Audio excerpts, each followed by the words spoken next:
Okay. May I have 2 minutes to respond to some? Yes, you may. I appreciate it. Try to be as efficient as I can. You know, if all the information, if it's okay for it to all come in now without any chance to hear, like, what's the Planning Commission hearing about? Or they're supposed to make a recommendation to you. I mean, the ordinances say you have to have a recommendation from them. Either yes or no, but you need to have a recommendation because they're the ones who are supposed to do the initial study for you. Right. They've not studied this plan because it just arrived today. I mean, it wasn't at the auditor's office at 2:30 when I went to ask for it. So what's the point of the Planning Commission hearing? It's got to mean something. Additionally, you know, your choices today are, well, I mean, you could table it, but I mean, it's yes or no. That you're either going to grant them a conditional use permit or you're not. You can't give them a maybe.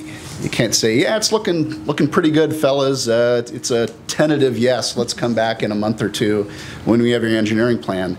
And when you're looking at a building permit, it's too late then. You can't then get back into whether it's just then, does the building meet whatever building requirements there are? It's too late then to go back and look at whether they comply with conditional uses, whether you look at things like in 51910, like prevailing wind direction. It's too late tomorrow to look at that. Tonight is your only opportunity.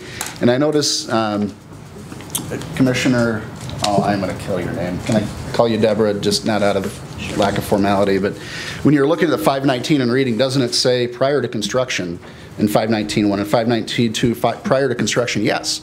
Those do, but you got to turn the page.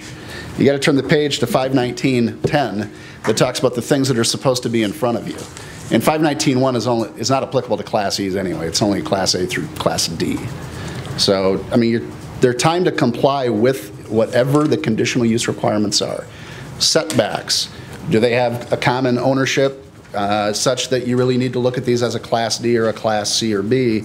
You've got to have that information now to even know what rules you're supposed to be applying, and they just haven't given you the information.